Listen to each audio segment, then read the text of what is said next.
It's time to put the good in your morning. You're watching the KOAM Morning News on Fox 14. We're just one day away from the 10th anniversary of the Joplin tornado. We're going to tell you about tomorrow's ceremony to honor those who lost their lives. Rain continues to roll through. Hey, didn't know I was going to be on camera right there. Rain continues to roll through from the north to the south to the north, and we'll have the latest from the Skywatch Weather Center. Hey, Michael, it's Casual Friday. And getting fresh produce and your COVID shot, we're going to tell you about a local farmers market bringing them both to the same place. The KOAM Morning News on Fox 14 starts now.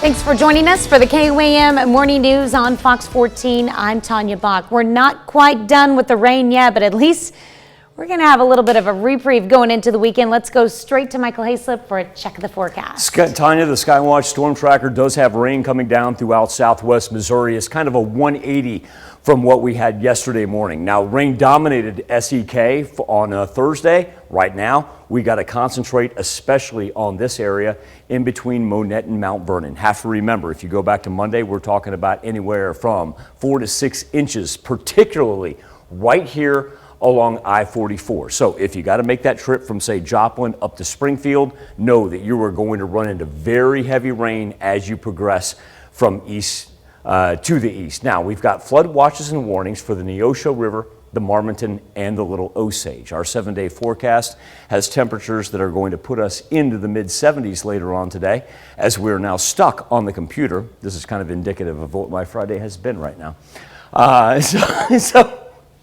So yes, folks, we are frozen in time. And you know what? We couldn't have a Friday that would do anything else for us. So it's perfect. The 7-day forecast has temperatures up into the 70s today. Now, we are actually going to break in our rain later this afternoon into the evening hours. A little bit wants to filter in on Saturday morning, but then we begin to clear off. We actually can get some dry days from Saturday afternoon through Sunday and Monday.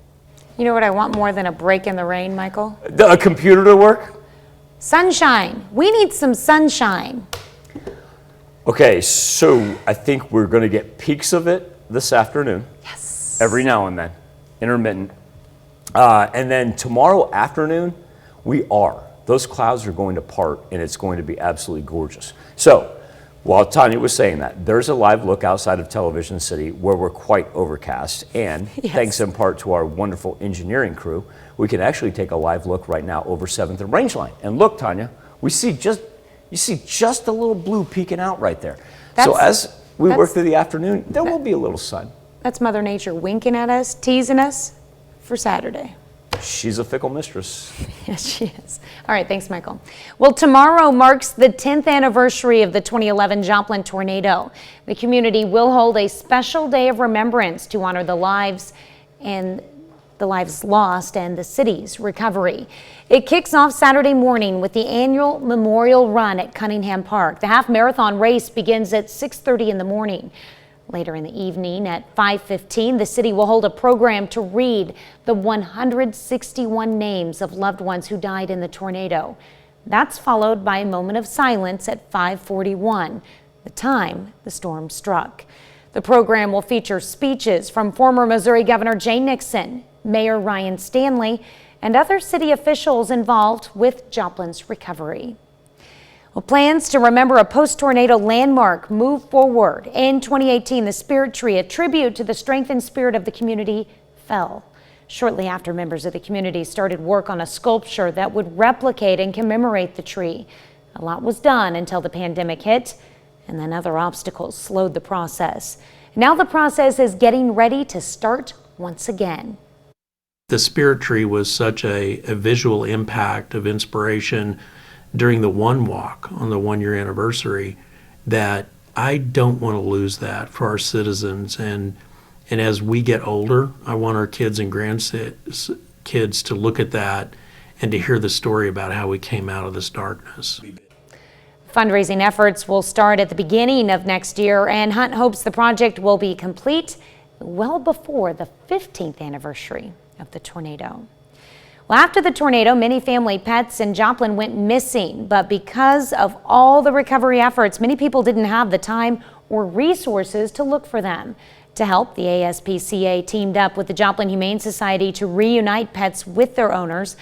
After animals were found, officials with the organizations went to community meetings, put up flyers, and used media to get the word out. Anything from their life, because it has gone, it's in shambles.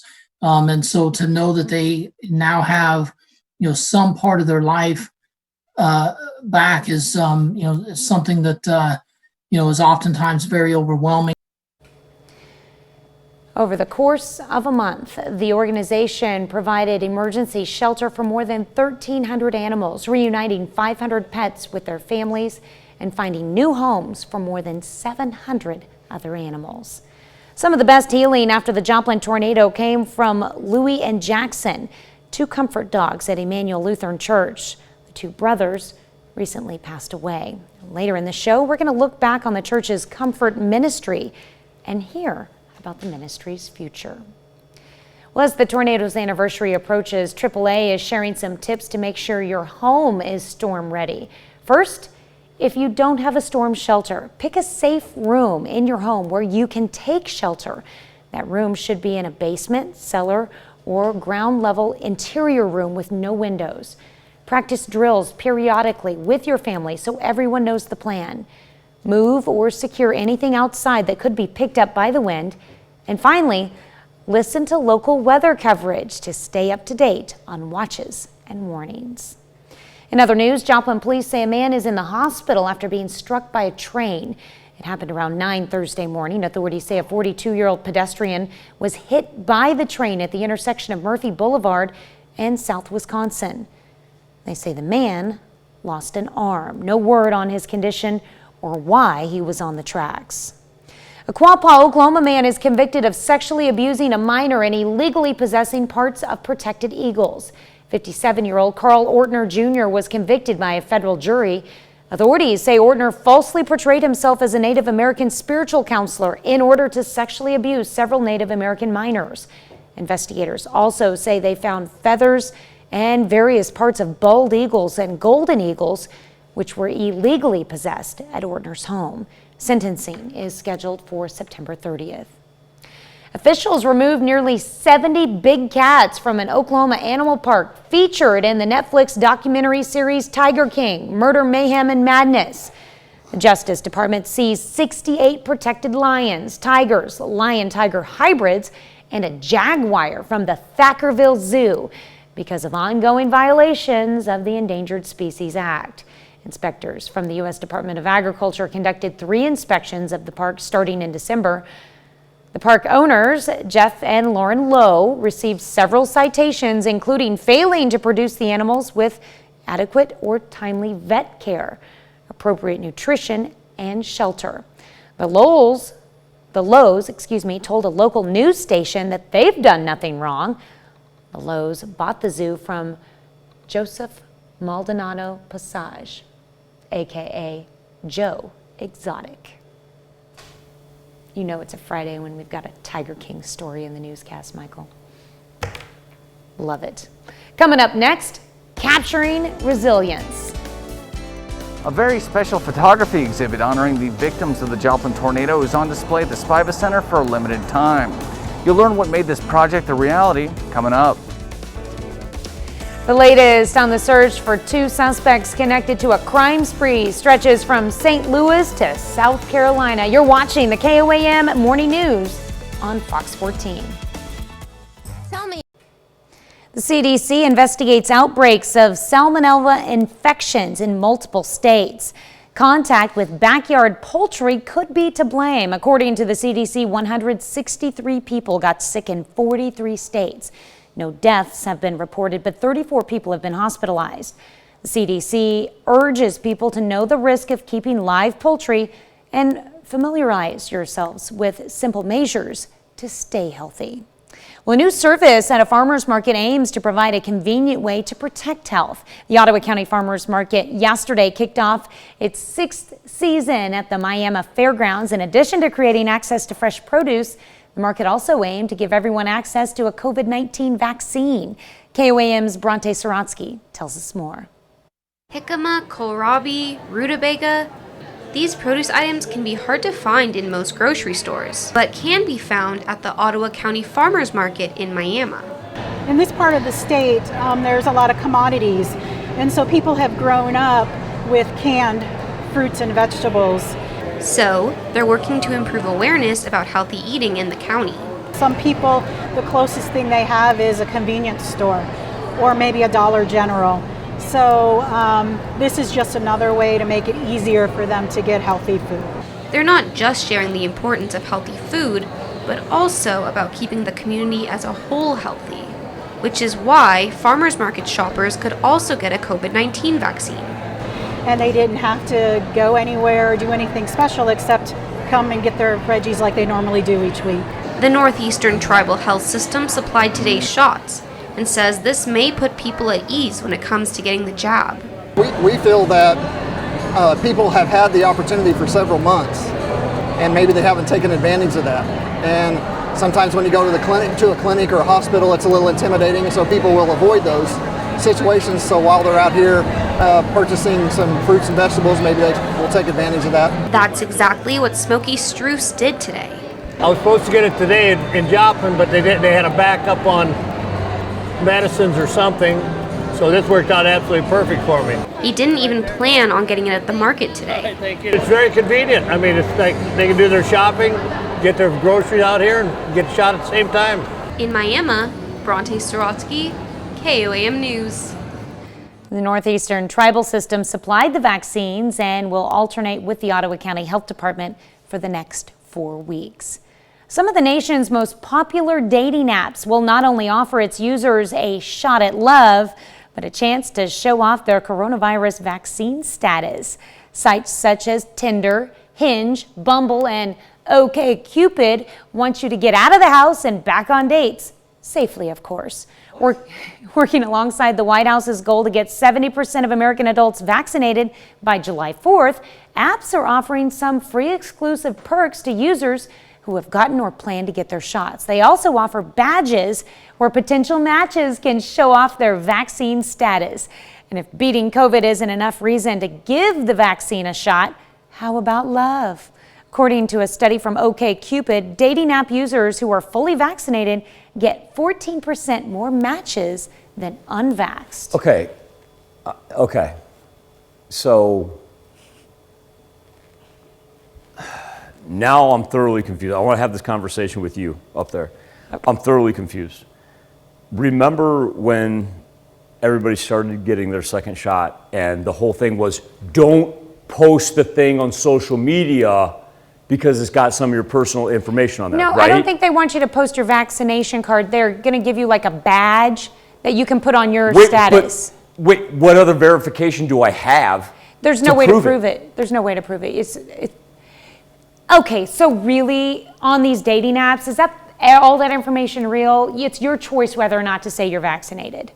So you put the badge on or not. It's because is that really your picture? Okay, are you really 6'2" or are you 5'6"? I know, and I love you, and I'm like, why would you lie about something like that? But I'm just trying to prove a point. Is how much is really real on these sites? Tanya, I agree with you. Like I know you, and I love you to death. You and I wouldn't lie about something like that. But then I think, why are you even thinking about giving the vaccination? People are just gonna lie. I'm not anti people. I'm just. I don't know. Thanks for bailing me out of that uncomfortable silence. Yeah, I'm sorry. I don't get the point of lying on dating apps, because then when you do get that match and you meet the person, then you have that whole awkwardness of explaining, no, I really am 4 inches shorter than I said I was, or 30 pounds more, or 20 years older, stuff like that. How do you explain that? You've just wasted your time, basically. I'll tell you what you do. You go out and you meet people in person. That's a thought. I know a great place where you could do that too.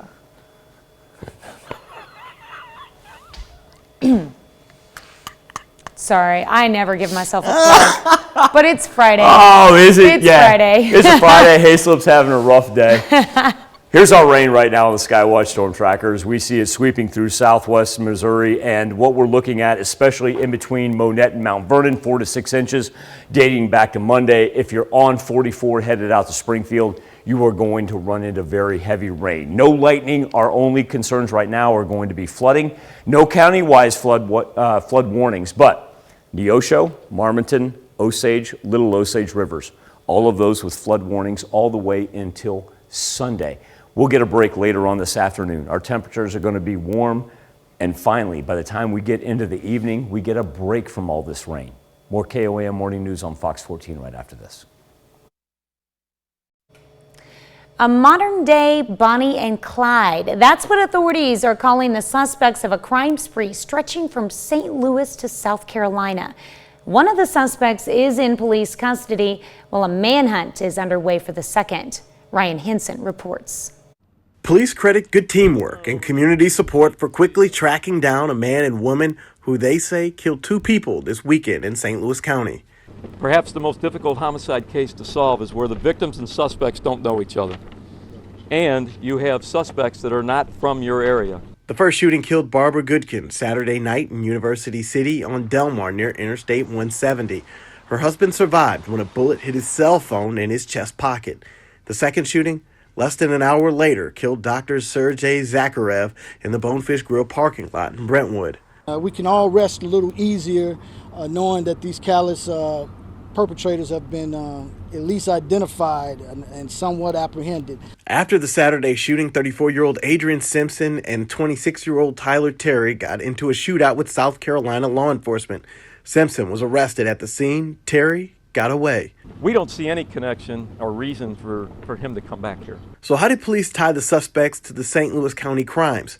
They say the same gun was used at both scenes, and the SUV they were in had a stolen license plate, which they tracked to North St. Louis County.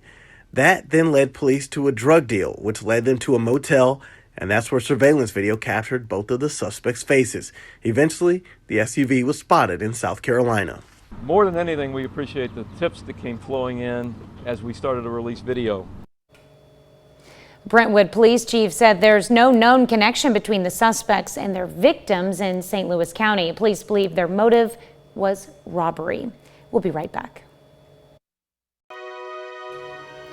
It's time to honor today's four-state hero, Private Anthony Faulkner, who served in the United States Army in 2006 and 2007. He was stationed in Korea. His hometown, Joplin, Missouri. We are proud to salute Anthony Faulkner, our four-state hero. A special photography exhibit that memorialized the first anniversary of the Joplin tornado makes its return to Joplin Spiva Center for the Arts as the city prepares to mark 10 years since the tornado touched down. KOAM's Mike Mahoney spoke to Spiva's exhibit director to learn more.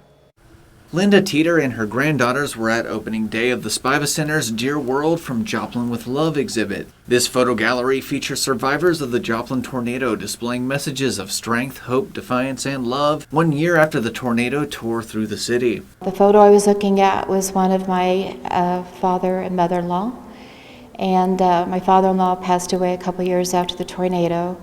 At the time of the tornado, I think they were married about 70 years.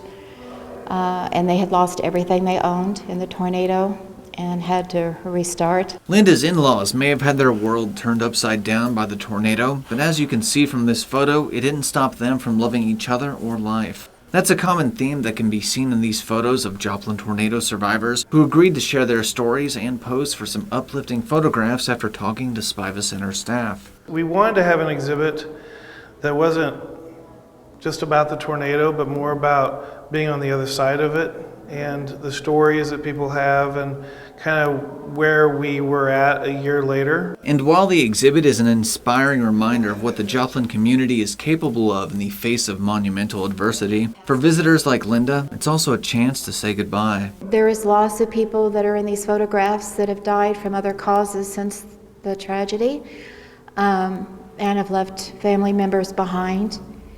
And so this is sort of like a tribute to them. So it's a beautiful tribute. In Joplin, Mike Mahoney, KOAM News. The exhibit opened yesterday and will be on display through the 23rd, and that includes a special Sunday showing from noon to 5 p.m. Another half hour of news and weather is just ahead. Coming up on the KOAM Morning News on Fox 14, many people needed help healing after the Joplin tornado and found it in 2 comfort dogs. We'll learn about the legacy Louie and Jackson left behind, and the story of the tornado told through Cunningham Park. You're watching the KOAM Morning News on Fox 14. We'll be right back.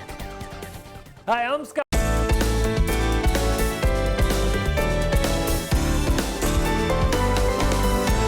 Welcome back to the KOAM Morning News on Fox 14. It's currently 7:29. Let's take a look at today's top stories. Joplin police say a man is in the hospital after being struck by a train. It happened around 9 Thursday morning. Authorities say a 42-year-old pedestrian was hit by the train at the intersection of Murphy Boulevard and South Wisconsin. They say the man lost an arm. No word on his condition or why he was on the tracks. Quapaw, Oklahoma man is convicted of sexually abusing a minor and illegally possessing parts of protected eagles. 57-year-old Carl Ortner Jr. was convicted by a federal jury. Authorities say Ortner falsely portrayed himself as a Native American spiritual counselor in order to sexually abuse several Native American minors.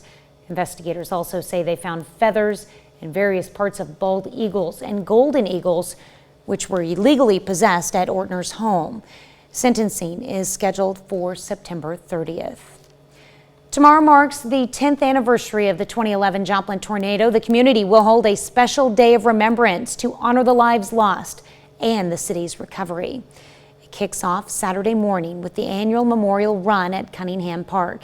The half marathon race begins at 6:30 in the morning, and later in the evening at 5:15, the city will hold a program to read the 161 names of loved ones who died in the tornado. That's followed by a moment of silence at 5:41, the time the storm struck. The program will feature speeches from former Missouri Governor Jay Nixon, Mayor Ryan Stanley, and other city officials involved with Joplin's recovery. Plans to erect a statue commemorating the Spirit Tree could soon move forward. The Spirit Tree was painted in 2012, a year after the Joplin tornado, memorializing the strength and spirit of the community. 6 years later, the tree fell and has been down ever since. Soon after it fell, resident Doug Hunt had the idea to create a metal statue replicating the tree.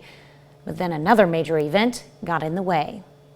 We had a lot of great momentum and moving forward and securing who our artist is going to be, and then the pandemic hit. And that, coupled with the fact that the capital campaign was underway for the Cornell Center, it's not that the project was put on hold. Efforts to move it along were put on hold. Fundraising efforts will start at the beginning of next year, and Hunt hopes the project will be complete well before the 15th anniversary of the tornado. With just days left until June, people in Northern California didn't expect to need a jacket, and they did not expect to see snow. Temperatures dipped into the 20s and snow fell in Blue Canyon and at Donner Summit. Drivers prepared for slick and icy road conditions. It's not about to let up with more snow showers expected again today. And that's exactly what we've got on this Friday morning, Tanya. We've got showers here in the 4 states. Hey, I just stumbled across something on our website, and I should be more cognizant as far as what's on there. Of course, we got the latest watches, warnings, and advisories when it comes to weather, but also to Jacob Leonard, our sports director. He did a little mic'd up segment yesterday. You're going to want to check this out. And I'm going to leave it at that. We had a 4-state coach that said, that agreed, I think is the key phrase, put a mic on me for the game. Nice. Yeah. Look, I've been in that coach's seat before, and I'm glad Jacob didn't mic me up. Right? I think he knows better. Right. No, he mic'd the right person up, and the insights that he got on that were tremendous. Also, too, I want to come back here a little bit later on and give props to the people at the station here for giving us our 7th and Rangeline camera back, because it's a glorious sight. Even with the dark clouds, we've got a little blue sky poking out. 68 degrees is where we find ourselves right now in Joplin. But let's talk about our rain that's dominating southwest Missouri right now. So if you're going to take I-44, let's say you got a morning trip and you're on your way up to Springfield, yeah, you're going to run into pockets of heavy rain. Monette in between Mount Vernon, that's where we've got serious flooding concerns, already 4 to 6 inches going back to Monday. And so I just need everybody to be apprised of that. You hang out to the west, you're going to be okay throughout southeast Kansas and also the central portion right along the Missouri-Kansas state line. Working up into the high 70s today. Our rain will taper off during the afternoon hours, and then we get a chance to actually relax over the weekend. We'll be back with more KOAM Morning News on Fox 14 right after this. Our question this morning on the KOAM News Now Facebook page and our morning Insta poll is: Fidelity is now letting teenagers trade on the stock market for free. Asking what you think about that. And right now it's been kind of interesting because look at this. 76% of you say no, they should not be able to trade on the stock market. And our question, honestly, is not if they should be able to trade for free. It should they just be able to trade, period. You can make your voice heard each and every morning. Go to KOAMnewsnow.com/vote. Now over to Tanya in Studio K. All right, thanks, Michael. As people look to pay tribute to the lives lost in the Joplin tornado, they reflect on the strength of the community to push forward. For this week's 4-state staycation, KOAM photojournalist Leon Mandelbaum takes us to a park at the epicenter of the tornado, one telling a story equal parts tragedy and triumph. It's Cunningham Park. This was one of our ground zero locations 10 years ago. And this was the main spot for the impact of the EF5 tornado on May 22nd, 2011.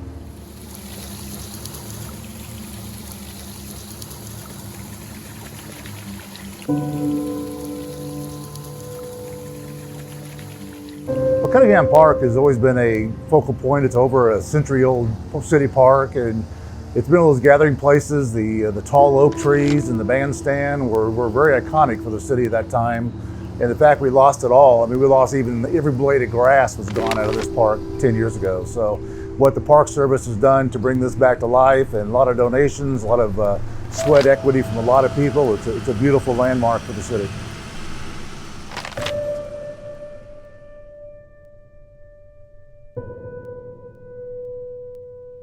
We put a few things in the ground that are great pieces to tell the story. And the pencil sketch houses that are behind me are resemblant of the 3 houses that were physically there before the tornado happened, but they also house the butterfly garden. And then also here in the park is the names, the bronze plaque with 161 names on it, the time capsules are in there, and the fountain for us to remember the days of that event. So Cunningham Park really is where the story is told at.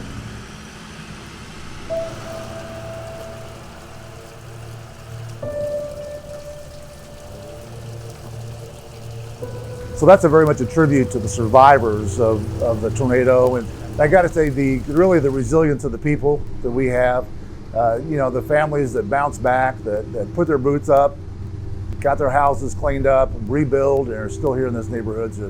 Just shows how strong the city is.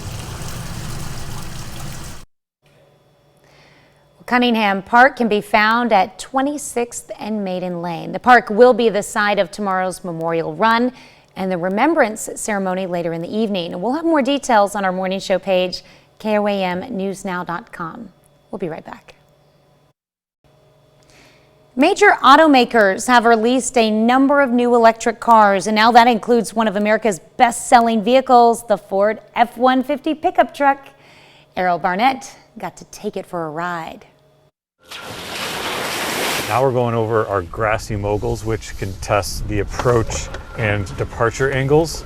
As a development engineer, it's Anthony Magagnoli's job to see just how tough Ford's new electric truck really is. And these are pretty steep. Yeah. Now, Ford is betting on the future that the best-selling pickup in America is ready for the electric revolution. It was very important for our customer that this didn't look like a science project. It needed to look like a truck. Linda Zhang's task was to electrify this icon as the chief engineer for the F-150 Lightning. There we go. She was more than happy to tell us about the truck's ability to tow up to 10,000 pounds and be a backup generator for your home. Let's see what this baby can do. But her favorite feature to show off is its acceleration. Kick it. Shooting from 0 to 60 miles an hour in 4.5 seconds. Wow. 563 horsepower and 775 foot-pounds of torque. That speaks for itself. Why is Ford doing this now? I think this is an indication that Ford believes EVs are ready to go mainstream. Car and Driver's Eric Tingwall. They are making the most popular vehicle in America an electric, thinking that they can tap into that huge audience, a huge customer base, and get them excited about EVs. But less than 2% of cars sold in the US are electric, and Americans bought more F-Series trucks in the first quarter of this year than all EVs purchased last year. Plus, the segment is getting crowded. GM's going to be competing in this space. Tesla obviously has the Cybertruck coming. Rivian, a new electric startup, has a very cool looking EV coming. The Lightning's baseline model is priced at $40,000, is available next spring, and can be reserved with a $100 deposit. Errol Barnett, CBS News, Bruce Township, Michigan. The F-150 standard battery will travel 230 miles on a full charge. We'll be right back with more after this, but first let's take a look at the market prices before the opening bell.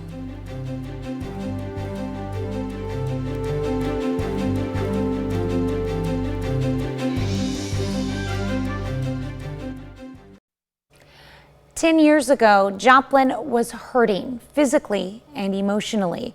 One of the deadliest tornadoes in history caused mass destruction, and it was the perfect time for two brothers to make the move to Joplin. Over the next several years, Louis and Jackson met thousands of people in their time of need, including our own Jordan Aubie. The dogs were known and will be forever remembered as Emmanuel Lutheran's first comfort dogs. Jordan has their story. Comfort dogs are, they show unconditional love. They're good listeners. They're confidential. They don't take notes, and they're non-judgmental.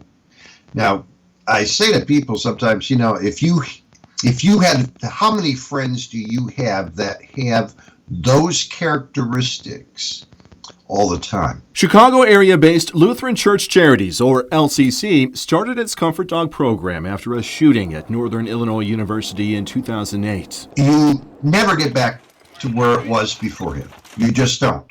I mean, it's a new normal. A few days after the Joplin tornado in 2011, Emmanuel Lutheran Church in Joplin received their own Comfort Dogs, trained by LCC. Jackson is the one that had the lighter colored nose, and Jackson was our happy clown. He was just a goof all the time. And Louis is more serious, and Louis was more all about business. Louis and Jackson began using their unique personalities to comfort Joplin tornado survivors. Those survivors visited Emmanuel Lutheran's parking lot for water, tarps, and food. People were in survival mode, except when they met the four-legged brothers. People were smiling, opening up, talking about things a little bit, and releasing some of their emotion as they petted the dogs and spoke with the handlers. To listen to them, to pray with them. You meet them with a fluffy, furry friend, and then you can reach out to them, and they can open up a little bit, and you give people a sense of comfort that you can't in using any other method. In the next few years, the Comfort Dogs visited restaurants, stores, parks, nursing homes, and hospitals. The canine counselors helped others recover after tragedy. We help young ladies who are in the transitional stage of like aging out of foster care or need a place to stay or just don't have anybody. Louie and Jackson were regulars at Loving Grace in Joplin, where women are given resources to be independent. Some girls come from like tent cities. The girls that come here have a lot of anxiety, are very anxious. And a lot of them that came here had pets before. That was their comfort. So when the dogs came in, the girls, they smiled and laughed. And then when they left, their anxiety was less. Emmanuel Lutheran took the pair to places like Sandy Hook Elementary in Connecticut after a shooting in 2012. Another LCC dog there named Howie met with a young survivor. The boy is laying on top of Howie and just laid there. And in what was probably about 2 minutes, he lifted up Howie's ear and he told Howie what took place inside that classroom where the shooting was, because he was in there. First time he talked in 4 days. Soon, there will be a new connection between Joplin and a comfort dog. After years of helping others, Louie and Jackson, nearly identical brothers, passed away. Although the dog's missions were complete, the ministry will continue. There's a few new puppies with LCC and a few older puppies going through Comfort Dog Boot Camp. They have to learn to work in situations where you have a lot of external noises. You could have sirens going off because of the nature of what we do. There could be a commotion. So they've got to be able to work in such a variety of situations and stay focused on what their task is. There are more than 130 LCC comfort dogs in 27 states. When the time comes for a new comfort dog in Joplin, it'll fill the positions of, but not replace, Louie and Jackson. Dogs are one of the few animals, if not the only, that will look you in the eyes. They'll look you in the eyes. And eyes don't lie. We want to be ready for what is needed. Built upon faith, Louie and Jackson's legacy continues to show that care, love, and compassion comes in many forms. Each comfort dog is known as a tool to establish or strengthen a person's faith. Emmanuel Lutheran will pay for their next comfort dog and travel expenses on national deployments. I was kind of waiting for the end of the story here to, Tanya and I were having a conversation during that story right there. It just reminds me when Fridays roll around to look at people and thank those that are around you and tell them you love them. We've got our incomparable producer, Caden, up there. Tate's behind the camera. We've got Brett running audio. We've got Dylan that's directing. Will is on graphics. We've got Gary running master control. You guys see me and Tanya every morning. Guess what, folks? It's not a village, it's a city that takes this thing to run. I got a platform. I'm going to use it. I'm going to tell you guys that, number one, thank you. Number two, we love you. We couldn't do it without you. 68 degrees is where we hang as we now have the tower cam outside of 7th and Range Line back, and that's a testament to our engineers, Bill Vickery and Cale Garner, who went up yesterday and put that thing back. So yeah, I'm seriously going to take this time and this platform to thank all of those that work with us. We've got rain coming down throughout southwest Missouri. If you're on I-44 headed towards Springfield this morning, that's where you're going to see the majority of it. Clear out to the west right here. As a matter of fact, you're going to even see some blue skies out on the western edge of SEK, and you deserve it coming off of the 3.5 to 4 inches that you've had in the past 48 hours. As we progress on 44, everything moves up to the north. Haven't had any lightning, so we'll take that as a win. But one thing we do need to be apprised of are flood warnings running for the Neosho River all the way from Allen County down to Ottawa County, where we see it right now not expiring until Monday morning. Then in Vernon County, we have the Osage, Little Osage, and Marmonton rivers with flood warnings that extend all the way into the weekend as our precipitation numbers anywhere from 4 to 6 inches right here. That's going to end up being 6 to 7. And up here, just out of our highlighted counties, we're talking 7 to 8 inches. We're going to break this afternoon. Temperatures up into the high 70s. And we get a chance to dry off for tonight into tomorrow morning, and then actually headed into the weekend, our rain will be spotty. Temperatures, yeah, it's going to feel humid. Not going to lie to you about that. But at least we get a chance to dry out after this long, long week. We'll be back with more KOAM Morning News on Fox 14 right after this. Welcome back to the KOAM Morning News on Fox 14. Here's what's happening today. Israel and Hamas reached a mutual ceasefire agreement after nearly 11 days of deadly violence. President Biden hailed the agreement brokered by Egypt and expressed support for Israel's right to defend itself, saying both Palestinians and Israelis equally deserve to live safely and securely.